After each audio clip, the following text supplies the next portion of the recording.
All right, welcome. Today, we're going to pull back the curtain and take a look at the invisible systems, the hidden rules that are steering our modern world, usually right from behind the scenes. So, let's just kick things off with a pretty big thought.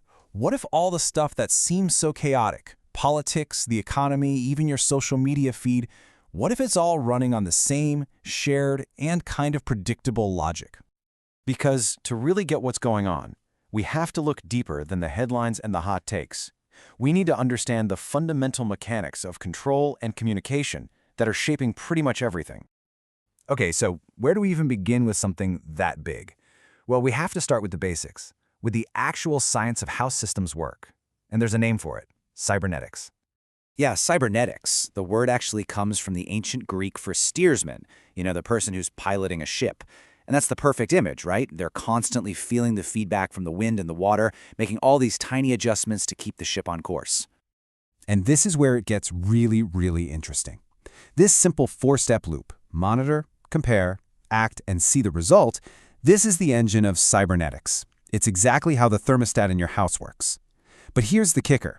That same basic logic can be scaled up to run incredibly complex things, from a robot on an assembly line to an entire nation's economy.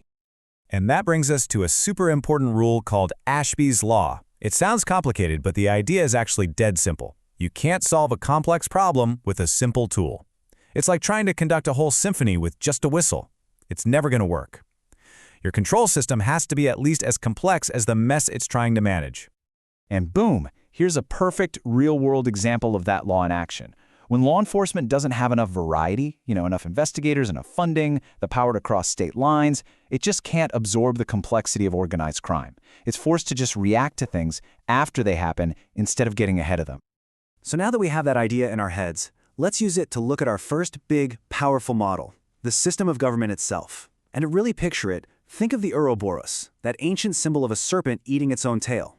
See, in this model, government's #1 goal isn't really to serve the people. It's what systems theorists call an operationally closed system. And that's just a fancy way of saying its primary objective is its own survival. It sees everything happening on the outside, but it only processes that information through one internal filter. Does this increase our power or not? And once you start looking for this self-preservation logic, you see it everywhere. Whether it's billions wasted in Iraq, downplaying massive security failures before 9/11, or stretching surveillance laws to their absolute limit. The system often acts to hide its mistakes and expand its own power, all just to keep itself going. But look, these man-made systems, they're only half the story.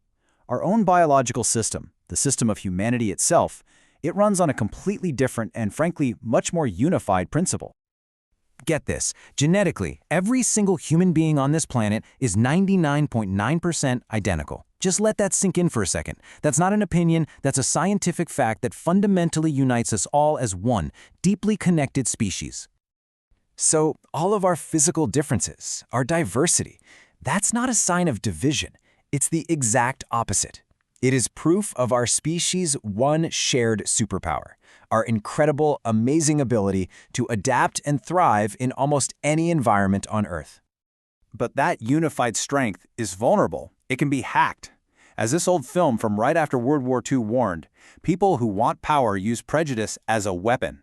Their whole strategy is to split a unified people into a bunch of small, suspicious, fighting groups, because they know that once we're divided, we're helpless. Okay, so now let's turn to the system that we are all swimming in every single day, the modern internet. It's basically a perfectly designed high-tension pressure cooker. And here is the system's critical failure. It's built to create what's called a problem jostle, an infinite, chaotic storm of interaction. But the second, absolutely crucial step, the part that's supposed to help us reach a consensus or find common ground, that step has been deliberately ripped out. The system is designed for conflict that never, ever ends. So what happens when that pressure just becomes unbearable? Well, the system doesn't resolve it. It has to break. And it does that with something called a tensegrity snap. It violently ejects a person, a node in the network, just to release the tension for a little while.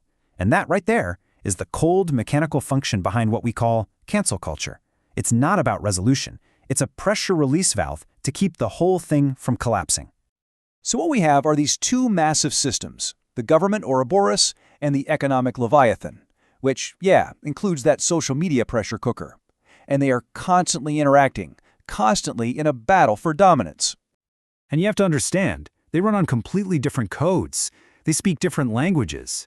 Government, the Ouroboros, it only thinks in terms of power versus non-power.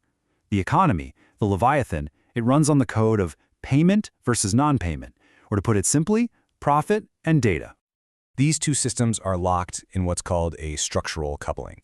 They can't ever really control each other, but they are constantly bumping into each other, constantly irritating each other, and forcing the other one to react. So a new technology from the economy, like crypto, becomes a regulatory problem for the government. And a new law from the government, like data privacy rules, becomes a massive compliance cost for the economy. They are forced to evolve together. Understanding all this, seeing these vast, invisible systems and hidden rules, it leaves us with one final and really personal question about our own role in all of it. When we're living inside these self-perpetuating machines that just run on their own logic, are we still the pilots? Are we the steersmen with our hands on the wheel?